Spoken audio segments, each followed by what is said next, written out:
We think that we experience the same world. We all experience the same world. But according to what the Buddha has taught, and also according to what the modern science has discovered, every individual experiences a separate world created within one's own mind. It is not the world outside. It is only a reflection of the world outside. That reflection is created by the limited information about the outside world gathered by our sense organs. However, our sense organs are incapable of gathering the real information about the external world, because the capacity of sense organs are limited in experiencing their respective sense objects. For example,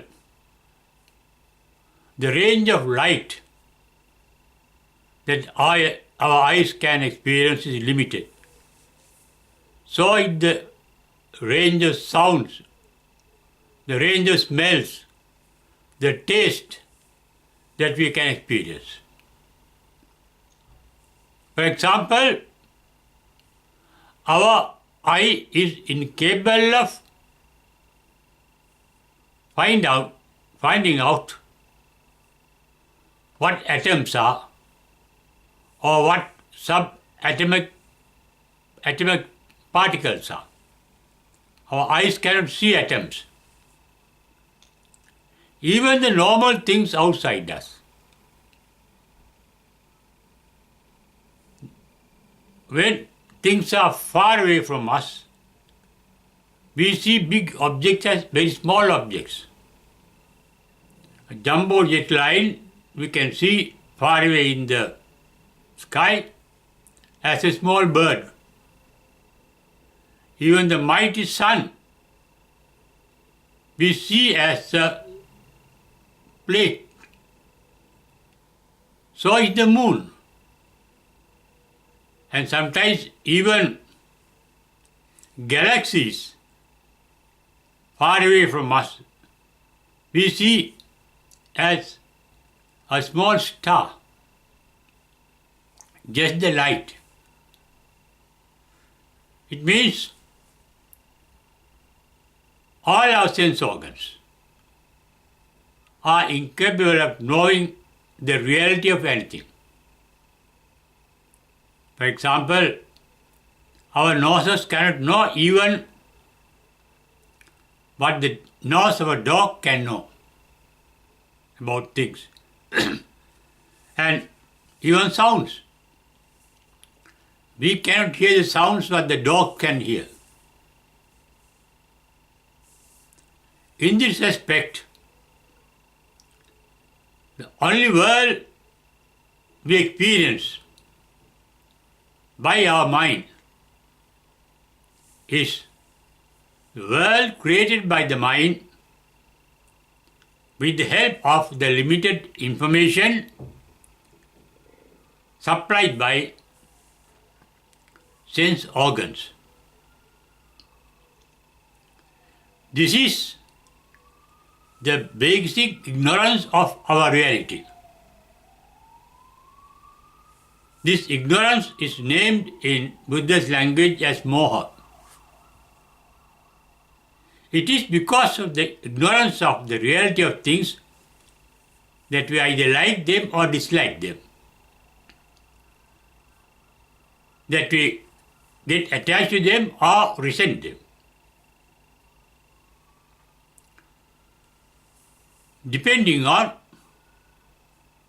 the experience that our mind can have.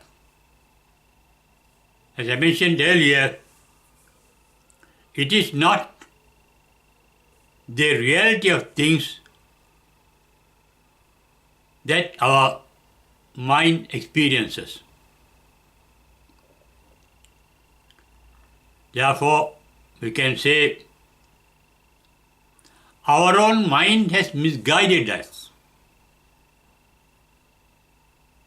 Ignorance is in our mind. But at the same time, the wisdom and the insight of wisdom are also inside our mind. The reality is also inside our mind. But we have to penetrate the superficial mind full of mental images created by the mind. It is by creating images, mental images, that we think of something. Thinking is forming or creating a series of mental images about something. As I mentioned earlier, the mental creations, though they look real, they are actually unreal. They are only reflection. For example, we can see ourselves inside the mirror by means of reflection. And that image inside the mirror looks real,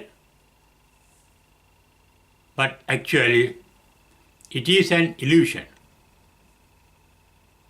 It seems that we are inside the mirror, but actually we are not inside the mirror. Therefore, our entire world is inside us. That is what the Buddha has preached in the Rohitasa Sutta. The entire world that we experience is within us. We think we are living in the world, but the actual reality is the world is inside us. The world is living inside us. That is in our own mind. Our mind is the creator of the world that we experience. Therefore, our mind is the almighty creator of the world that we experience.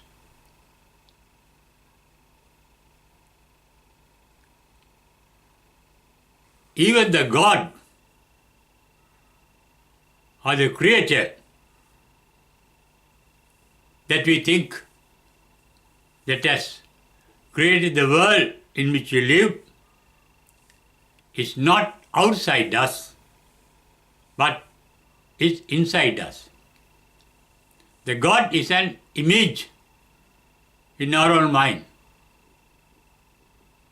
and nobody else outside us. So is Brahma or Allah or Yehovah. They are all inside us. They are all creations of our mind, mental creations. Our ignorance is not knowing this particular truth. Even the ultimate truth called nirvana is within us. But it is not a thing. It is nothingness. It is emptiness. It is in the mind empty of all our mental creations, mental images.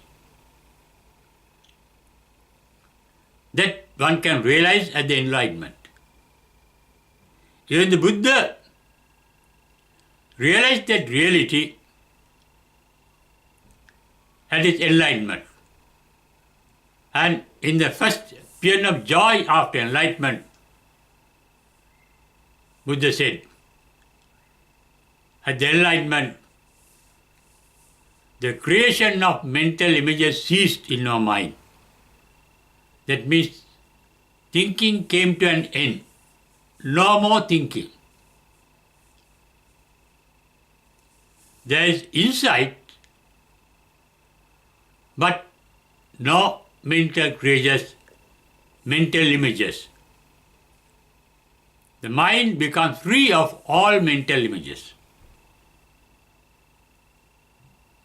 Even on the path to nirvana, according to Buddhist meditation or the technique of enlightenment,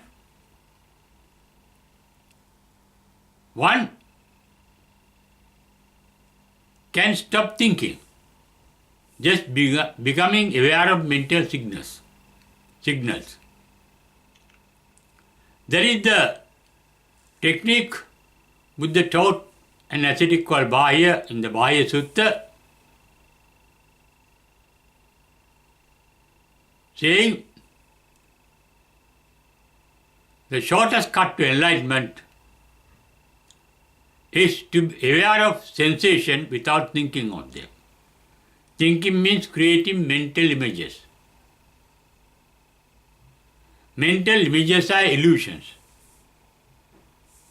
Nirvana is the truth behind those mental illusions, mental images.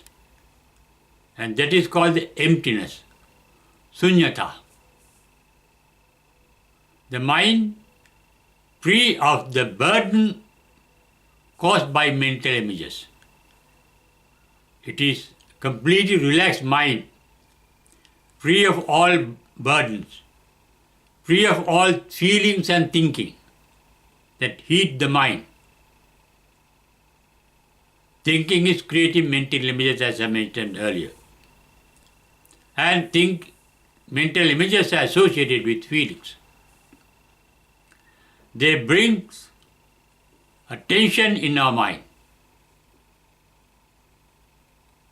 The mind completely free of such tension is called nirvana.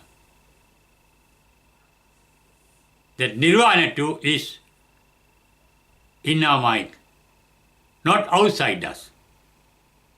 As the world that we experience, the material world we experience, is inside us. And also the spiritual world that one experiences through the technique of enlightenment is also inside oneself. And even the ultimate reality that one realizes by this technique is also within oneself. That means the entire world of ours is not outside us, but inside us. That means we are actually not living in the world, but the world is living in us. That is what one would realize through insight that can get opened up by the technique of enlightenment called Buddhist meditation. Although the English word meditation means thinking or deliberating, the Buddhist meditation is non-deliberation, non-thinking, non-creation of mental images.